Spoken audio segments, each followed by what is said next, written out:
Right. Evening.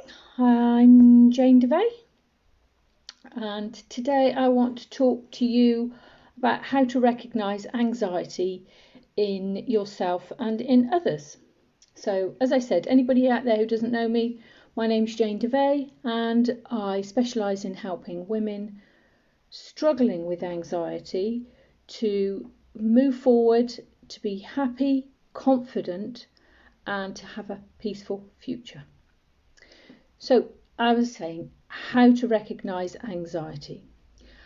Some of these may resonate with you, maybe a couple, maybe all of them, but or you may recognise them in other people.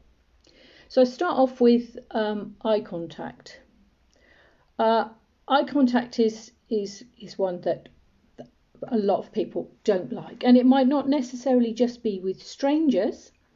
It might actually be with, people of their family and their friends. And that avoidance of eye contact can be also into avoidance of situations, parties, gatherings, again, not necessarily just with strangers.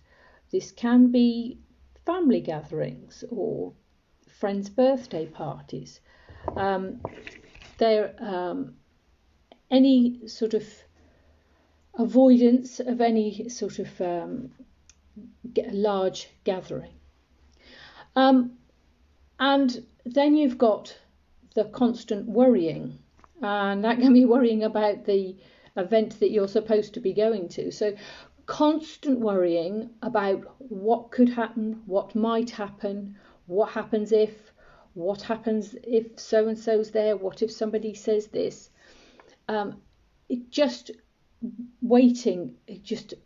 worrying constantly about what is going to happen or what might happen, which can then put you into the procrastination in the fact that, well, I'm not going to do that because this might happen, that might happen. Or you've got the situation where you have had a conversation or a situation, and that then is playing on the mind, constantly turning over and over, and you're replaying it, replaying what you should have said, what was said, did I say that, should I have said that, and this is just going round and round. And then that can then lead on to the fact that you don't sleep. So then insomnia kicks in, because your mind is just not resting. It's just going around and around. So then we've got no sleep. So when the sleep pattern is all up the creek, then that can then give you memory issues. So it can affect your memory. So that's another one from being just obviously tired, overtired. Then, so you've got all those sort of not wanting to do things. What if I do things? What if I don't do things? Then you can go into the physical side where you've got panic attacks. And again, with the physical panic attacks, you can have all of these things or just a few.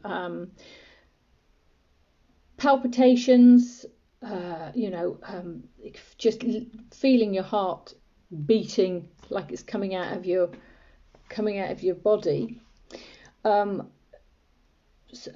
Trouble breathing, so you're sort of gasping for breath or just feeling you can't breathe.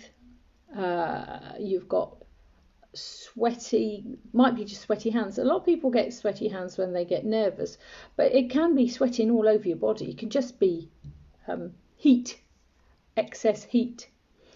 So you've also, when I was saying it along with the breathing, is you've got that lump in the throat. Now that quite often that can come up when you've got to do a speech or something like that. And I remember that one. I expect a lot of you will be able to resonate with that. When you were at school and you had to stand up and read in class, that feeling where I just can't get the words out, they are stuck. I can't swallow, there's a lump in my throat and I just cannot swallow. So sometimes that is one that you get quite a lot when for public speaking as well. So that can affect anybody. It might just be the public speaking that brings up the anxiety. Then you've got stomach and digestive issues.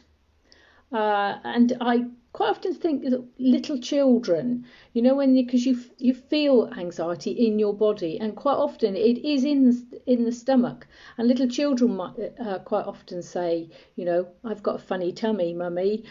I don't want to go to, I don't know, wherever it might be, to school. It might be somewhere different, but they're feeling that anxiety in their stomach, and it can give you upset tummy as well.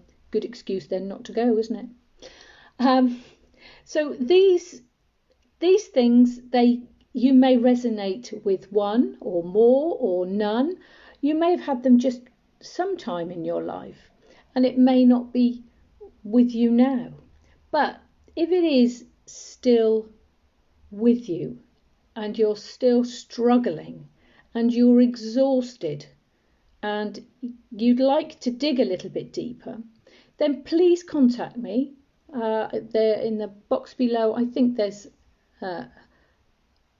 either in the comment box, and I'll send you something, and then we can dig deeper into your own issues, into your anxieties, and to see if we are a match to work with each other. Thank you for being with me. Take care. Have a lovely evening.